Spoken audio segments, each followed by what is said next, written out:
हाँ जी, नमस्कार दोस्तों। कैसे हो आप सभी। स्वागत है आप सभी का आपके अपने YouTube चैनल के स्टडी ग्रुप में। उम्मीद करता हूँ कि आप अच्छे होंगे, समझते होंगे, आपका परिवार कुशल मंगल होगा। और 2 दिन से क्लास नहीं ले पाया क्योंकि जरूरी काम था घर पे ही। तो आज हम क्लास लेंगे और मैथ के ही क्वेश्चन करवाएंगे। चैप्टर रहेगा हमारा लाभ हानि। वैसे ही क्वेश्चन करवाएंगे जो आपको रेलवे में एनटीपीसी और डी ग्रुप और साथ में पटवारी का, राजस्थान पटवारी का जो एग्जाम होने वाला है उसमें आपको ऐसे क्वेश्चन देखने को मिलेंगे। तो उम्मीद करता हूं कि आप वीडियो को शेयर किया करते होंगे और लाइक भी करते रहिए वीडियो को।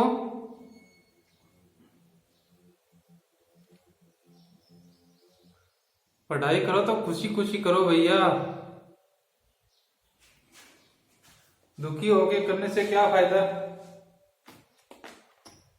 देखो क्वेश्चन देखो पहले, फिर करेंगे बाद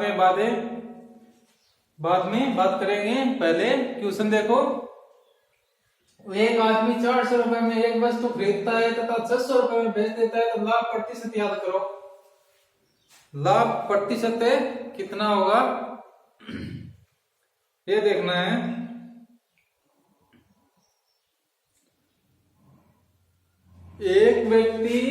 एक आदमी 400 रुपए में एक वस्तु खरीदता है और 600 रुपए में बेच देता है तो इसका लाभ प्रतिशत याद करो। लाभ प्रतिशत कैसे याद करते हैं।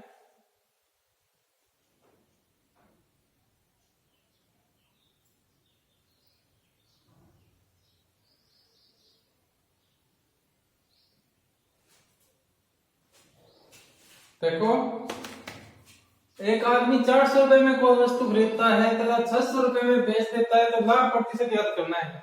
लाभ प्रतिशत कैसे याद करेंगे। और आपसे उम्मीद करता हूं कि एक नोटबुक बना लीजिए और नोटबुक में जो भी क्वेश्चन करवा देता हूं उसको नोट कर लिया करो, क्योंकि आपके आने वाले एग्जाम के लिए बहुत ही महत्वपूर्ण रहने वाले हैं। ठीक है, तो देखो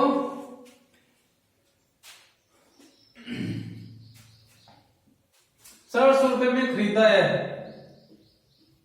कोई भी वस्तु है तो 400 रुपए में खरीदी है और 600 रुपए में बेच दिया, यानी 200 रुपए का तो फायदा हो गया उसको। लेकिन यहाँ प्रतिशत में पूछा है कि 200 रुपए कितने प्रतिशत के बराबर होते हैं, मतलब 200 रुपए कितना प्रतिशत का लाभ पूछा है। ठीक है, तो माइनस करेंगे। किससे माइनस करेंगे। जो बड़ी संख्या होगी छोटी संख्या को उसी से माइनस करेंगे, क्योंकि बड़ी होगी तभी तो छोटी घटेगी उससे। तो 600 माइनस 400 बटा में क्या होगा। बटा में वो रुपए आएंगे जिससे वस्तु खरीदी जाती है, वो कीमत आएगी जिससे कोई भी वस्तु या कोई भी चीज है खरीदी जाती है। तो नीचे कितना होगा 400। जिस रुपए में वस्तु खरीदी जाती है वो मूल्य हमेशा नीचे आएगा। और गुणा में 100 कर दिया, क्योंकि प्रतिशत में पूछा है तो 100 लगाना पड़ेगा।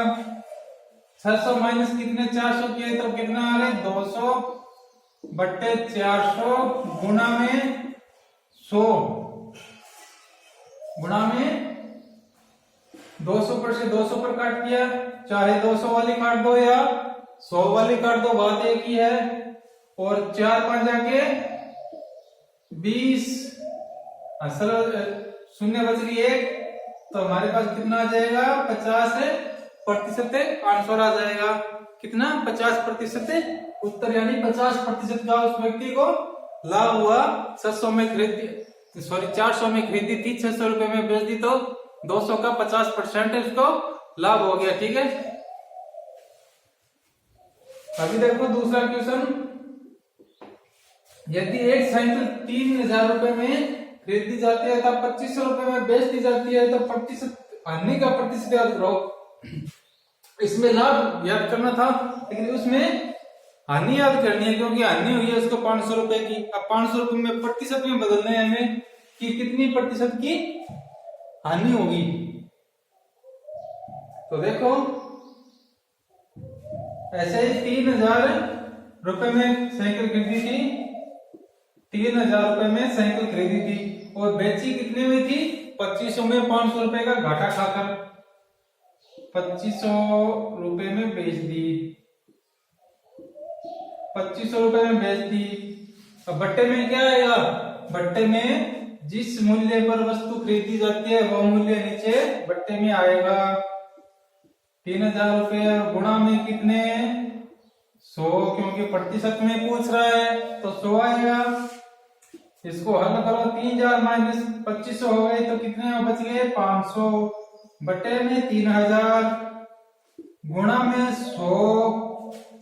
अब नीचे 3 छुप रहा है, ऊपर 4 छुप रहा है, क्योंकि 500 वाली और 100 वाली 4 हो गई तो 3 छुपर इधर काट दो, 2 छुपर 100 वाली काट दो और 1 छुपर 500 वाली काट दो। अब कितना बच गया? 50 बट्टे 3 बच गया, 50 बट्टे 3। 50 को 3 से भाग करोगे तो कितना आंसर आएगा आपका? 5 3 एकम 3 और कितने? 1 2 बच गए ना, 2 बच गए, इधर सुपर है 6 3 18 16 सही, 2 बटे के 3 आएगा ना, 16 सही, 2 बटे 3 प्रतिशत आपका आंसर आ जाएगा। भाग करके भी देख लेना, अगर नहीं आता है तो आपको भाग करके दिखाऊं क्या? इधर देखो 50 3 5 किया के 5 3 एकम के 3 आंसर बच गई 2, इधर सुपर 3 उतार लिया और 6 किया के 18, इधर 2 बच गया। जो 2 शेष बचता है वो इधर ऊपर आता है, जिससे भाग देते हैं वो हमेशा बट्टा में आता है। समझ गए ना कि जो भाग में शेष बचता है वो हमेशा ऊपर आता है और जिस संख्या से भाग देते हैं वो हमेशा ही बट्टे में संख्या आती है। तो इसका मतलब 16 सही, 2 बट्टे 3 प्रतिशत इसका आंसर हो गया। ठीक है, यहां तक समझ में आ गया। चलो इसको मिटा देते हैं और तीसरा क्वेश्चन आपको करवा देते हैं। फिर कपड़े से रहेगा।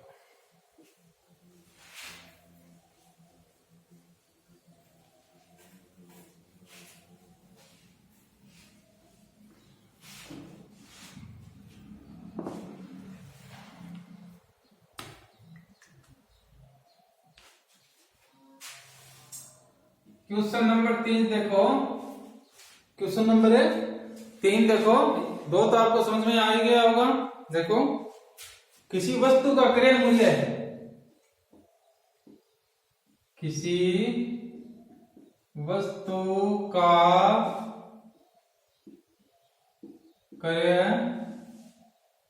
क्रय मूल्य, किसी वस्तु का क्रय मूल्य उसके विक्रय मूल्य का क्रय मूल्य उसके विक्रय मूल्य का 80% हो, यानी बेचे गए मूल्य का 80% हो, तो लाभ प्रतिशत याद करो तो लाभ प्रतिशत या प्रतिशत याद करो। देखो, ऐसे सवाल आए तो कैसे हल करना है, ऐसे सवाल आए तो कैसे हल करना है।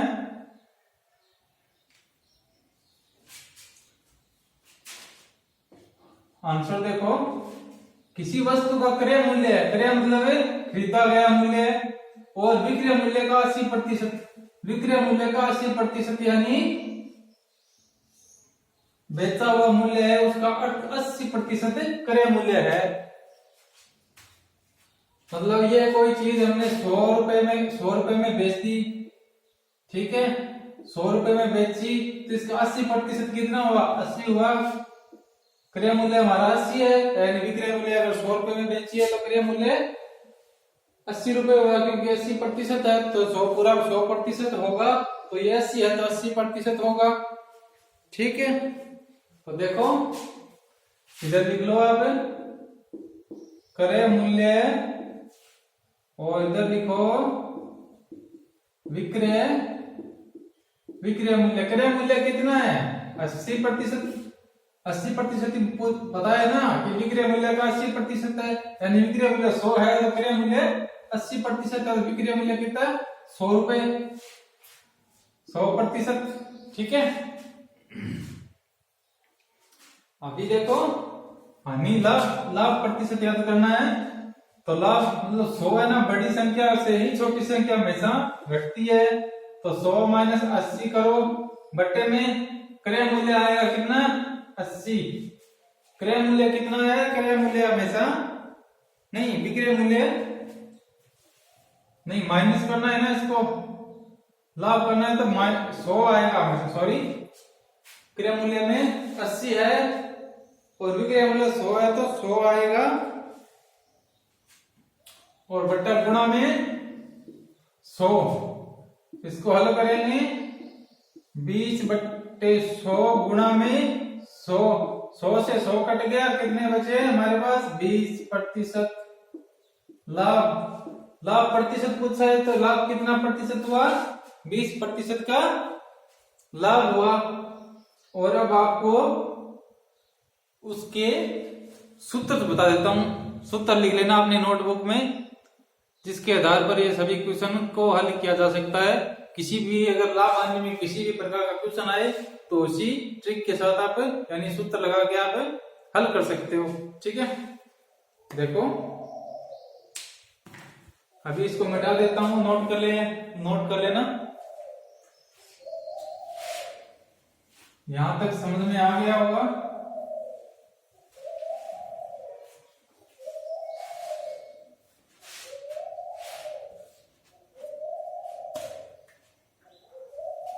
पहला देखो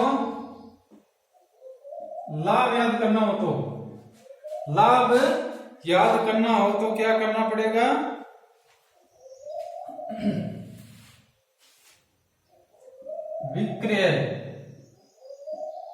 विक्रय मूल्य माइनस क्रय मूल्य। तो लाभ याद करना होगा तो बेचा गया जो मूल्य है उसमें से खरीदा गया मूल्य घटा देंगे। दूसरा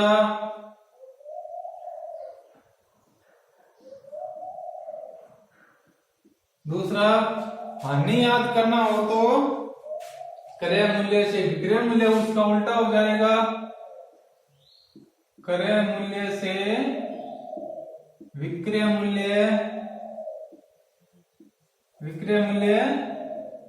माइनस कर देंगे। लाभ का क्रय बेचा गया मूल्य से खरीदा गया मूल्य माइनस हो जाएगा और हानि होगी तब खरीदा गया से बेचा गया मूल्य माइनस हो जाएगा। अभी देखो तीसरे में क्या करना है, तीसरे में लाभ प्रतिशत पूछे आपको तो क्या करना है, लाभ प्रतिशत में पूछे अभी आपने क्वेश्चन कराए थे ना, उसी के आधार पर लाभ प्रतिशत पूछे तो क्या करना है, क्रय मूल्य यानी लाभ माइनस करके जो भी हम निकालेंगे लाभ प्रतिशत करेंगे। जो माइनस किया था ना, जैसे 600 माइनस 400 200, तो ये हमारा 200 क्या था लाभ था। तो इसी प्रकार लाभ बटे क्रय मूल्य यानी खरीदा गया मूल्य, क्रय मूल्य गुणा में 100। ठीक है, और चौथा देखो, अगर हानि को हम प्रतिशत में बदलते हैं तो लिखते जाना साथ में। अगर हानि को करते हैं तो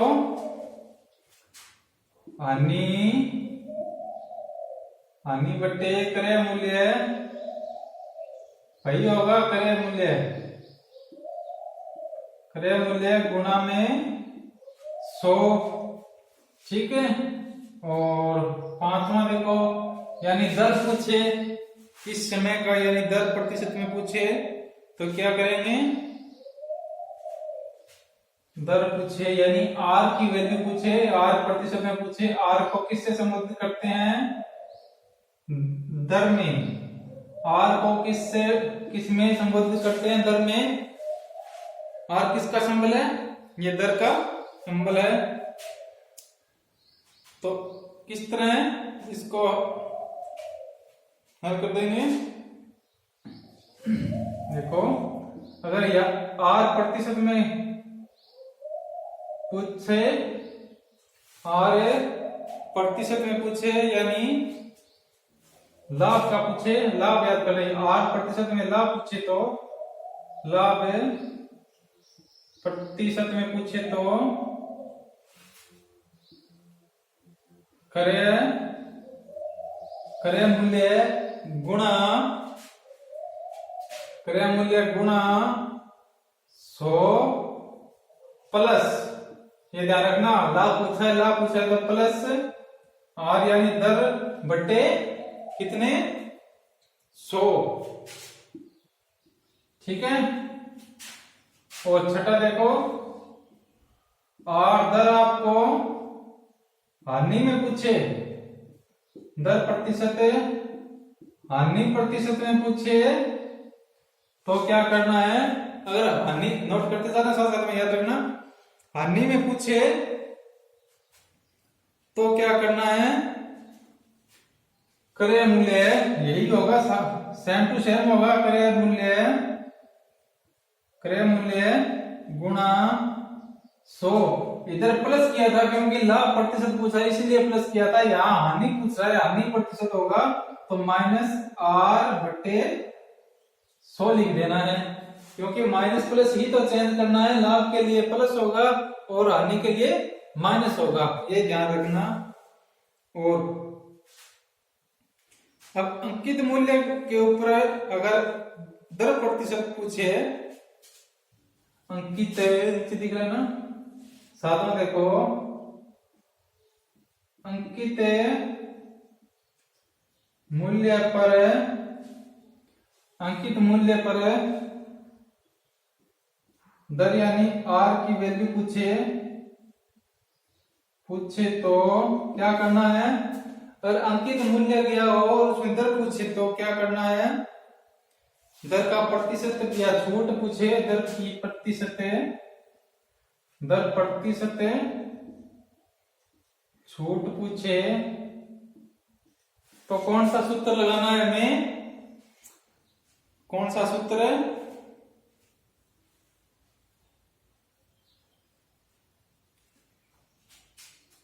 सॉरी, यहां माइनस नहीं होगा, गुणा होगा, गुणा करना पड़ेगा यानी के लिए।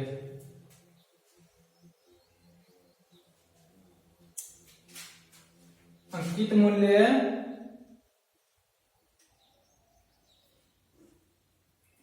देखो, अंकित मूल्य गुणा 100 माइनस आर, आर मतलब दर बट्टे कितने? 100। ठीक है। और यहां तक आपको समझ में आ गया होगा, ये सूत्र आप जरूर अपनी नोटबुक में नोट कर लेना, क्योंकि हर क्वेश्चन इसी सूत्रों से बनेंगे और इसी सूत्र के सवाल द्वारा आप क्वेश्चन को आसानी से हल कर सकते हो। तो एक आपने कभी सोचा होगा कि घड़ी आपने देखी होगी, तो घड़ी में क्या रहता है, एक आपने नोट किया होगा क्या कभी? ये घड़ी मानो आप, ये घड़ी है, तो इसमें ऐसे सुई होगी, इधर 12 होगा, 6 होगा, 7 होगा, 8 होगा, 9 होगा, 10, 11, 1, 2, 3, 4 और 5 ऐसे बजे होंगे, ऐसे नंबर लिखा होगा ना उस पे। तो आपने कभी सोचा होगा कि आमने सामने अगर घटाएंगे तो कितना होगा? हमेशा ही 6 होता है, आमने सामने की अगर संख्या को घटाएंगे तो 6 कहलाएगा, 6 कहलाएगा नहीं, आएगा ही 6, कहलाना क्या है? तो देखो इधर से देखो, 12 में से 6 गए कितने? 6, और 11 के सामने 4 है तो 11 से 4 गए, नहीं 11 के सामने 5 है, सॉरी 4 10 के सामने है, 11 के सामने 5 है, तो कितने 11 से -5 करेंगे तो कितने होंगे 6 होंगे। और 10 में से 4 गए कितने 6, 9 में से 3 गए 6, 8 में से 2 गए 6 और 7 में से 1 गए 6। तो ये ध्यान रखना, घड़ी का हमेशा ही आमने सामने अगर घटाएंगे, आमने सामने की संख्या को आपस में घटाएंगे तो कितना होगा 6 आएगा। तो ऐसी छोटी छोटी बातों पे ध्यान दिया करो। और उम्मीद करता हूँ वीडियो आपको पसंद आया होगा, तो वीडियो को ज्यादा से ज्यादा शेयर करो, लाइक करना, सब्सक्राइब करना, जो नए जुड़े हैं भाई बंधु वो सब्सक्राइब भी कर लेना और शेयर करना ना भूलें, ठीक है। और कल आपके लिए इसे बेहतर क्लास लेके आएंगे और आप बता देना भी कौन से क्वेश्चन कराने हैं, लाभ हानि के लेके आऊंगा अगला चैप्टर।